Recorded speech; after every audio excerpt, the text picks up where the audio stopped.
بسم اللہ الرحمن الرحیم۔ بیوی سے ہم بستری کرنے سے پہلے آپ کو کیا کیا کرنا چاہیے جس سے آپ کی لذت میں بہت زیادہ اضافہ ہو جائے؟ تمام دوستوں سے گزارش ہے کہ ویڈیو کو مکمل دیکھیے گا۔ محترم ناظرین، مباشرت سے پہلے بستر پر ایک موٹا کپڑا بچھا لیا جائے تاکہ فرج سے باہر بہنا نکلنے والی فالتو منی بستر کو خراب نہ کر دے۔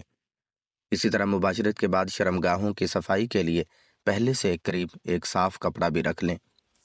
باقاعدہ مباشرت سے پہلے میاں بیوی کا چند منٹ کے لیے ایک دوسرے کے ساتھ کھیلنا دونوں میں محبت پیدا کرتا ہے۔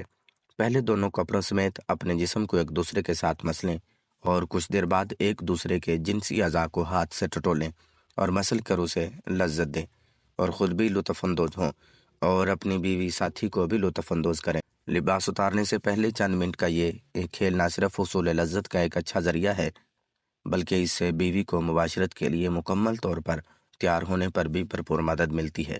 تاہم اگر مرد سرطِ نزال کا شکار ہو تو اس دوران خاص احتیاط کی ضرورت ہوتی ہے۔ میاں بیوی کا جنسی تعلق کوئی گناہ نہیں ہے بلکہ صدقہ ہے۔ محترم ناظرین، بیوی سے صحبت کیسے کریں؟ شریعت مطہرہ نے بیوی کے پورے بدن سے نفع اٹھانے کی اجازت دی ہے، البتہ پچھلے مقام میں صحبت کرنا بیوی سے حرام ہے کہ وہ جمع کرنے کا محل اور مقام ہی نہیں ہے، اس لیے صحبت اگلے حصے میں ہی کرنا جائز ہے۔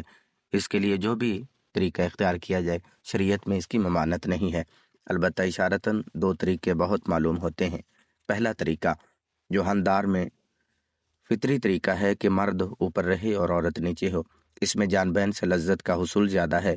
نیز یہ طریقہ استقرار حمل کے لیے بھی متعین ہوگا۔ بیوی سے صحبت کرنے کا اسلامی طریقہ کیا ہے اور اس کے کیا آداب ہیں؟ بیوی سے جس طرح چاہیں صحبت کر سکتے ہیں، کھڑے ہو کر، بیٹھ کر، لیٹ کر، آگے کی طرف سے، پیچھے کی طرف سے، اگلی شرمگاہ میں، مرد اوپر ہو اور عورت نیچے یا اس کے برعکس، سب طرح بیوی سے صحبت کرنا جائز اور درست ہے۔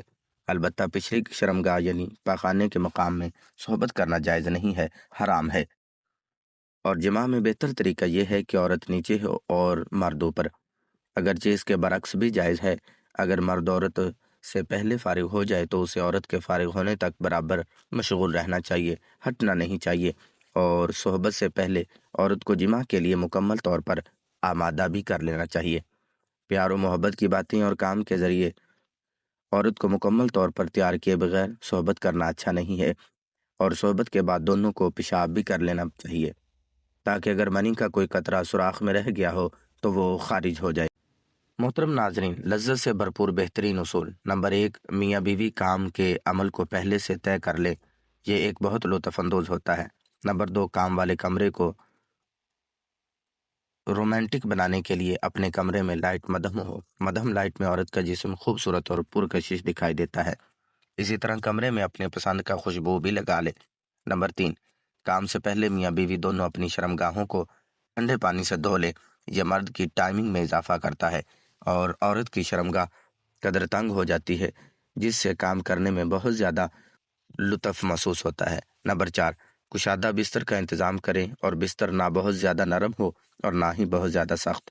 نمبر 5، کام کے لیے میاں بیوی کے پاس وقت کھلا ہونا چاہیے، جن سے ماہرین کے مطابق کم از کم 1 گھنٹہ وقت ضرور ہونا چاہیے تاکہ مرد کے ساتھ ساتھ عورت کی بھی فراغت ہو سکے۔ نمبر 6، میاں بیوی ایک دوسرے کے لباس اتاریں، اسی طرح کرنے سے ایک دوسرے کے دل میں محبت پیدا ہو جاتی ہے۔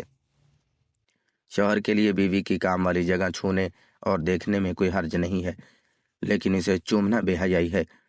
اسی طرح بیوی کے لیے مرد کا کام والی جگہ کو چھونے اور دیکھنے میں کوئی حرج نہیں ہے، مگر اسے چومنا اور منہ میں داخل کرنا بے حیائی ہے، اسلام کی پاکیزہ تعلیمات کے خلاف ہے۔ محترم ناظرین، میاں بیوی میں خدا کی طرف سے ہی محبت پیدا ہو جاتی ہے۔ میاں بیوی کا رشتہ ایک ایسا احساس ہے جس میں محبت ہی محبت نظر آتی ہے۔ بعض اوقات کچھ لڑکا لڑکی کی شادی پسند سے نہیں کی جاتی، لیکن وقت گزرنے کے ساتھ ساتھ ان میں ایک دوسرے کی اتنی محبت پیدا ہو جاتی ہے کہ وہ ایک دوسرے کے بغیر رہ نہیں سکتے۔ محترم ناظرین، بیوی سے ہم بستری کا ارادہ کریں تو یہ آیت پڑھے جو کہ آپ کی سکرین پر شو ہو رہی ہے، اور یہ ایک دعا ہے: بسم اللہ اللہم جنبنا الشیطان وجنب الشیطان ما رزقتنا۔ ترجمہ: میں اللہ کا نام لے کر یہ کام کرتا ہوں، اے اللہ تو ہمیں شیطان سے بچا اور جو اولاد تو ہم کو دے اس سے بھی شیطان کو دور رکھ۔ اس دعا کے پڑھ لینے کے بعد اس وقت کی ہم بستری سے جو اولاد پیدا ہوگی شیطان اسے کبھی ضرر نہ پہنچا سکے گا۔ فائدہ: اس کو ضرور پڑھنا چاہیے، کیونکہ ہم بستری کے وقت اللہ کا نام نہ لینے سے شیطان کا نطفہ بھی مرد کے نطفے کے ساتھ اندر چلا جاتا ہے۔ تمام دوستوں سے گزارش ہے کہ نماز کا اہتمام لازمی کریں۔ نماز پڑھنا ہر مسلمان مرد عورت پر فرض ہے۔ نماز کے بغیر آپ کی اور میری زندگی ادھوری ہے، کیونکہ قیامت میں نماز کا حساب کتاب لیا جائے گا۔ جس کی نماز اچھی اس کا سب اچھا، اس کا حساب کتاب بھی اچھا۔ اللہ تعالی ہم سب کو 5 وقت کی نماز باجماعت ادا کرنے کی توفیق عطا فرمائے۔ اللہ تعالی ہم سب کو اپنی بیوی کے ساتھ محبت کرنے کی توفیق عطا فرمائے۔ اللہ تعالی ہم سب کو اپنی بیوی کے حقوق ادا کرنے کی توفیق عطا فرمائے۔ دعا ہے کہ اللہ تعالی میرا سنانا، آپ کا سننا اپنی بارگاہ الہی میں قبول و منظور فرمائے۔ آمین ثم آمین۔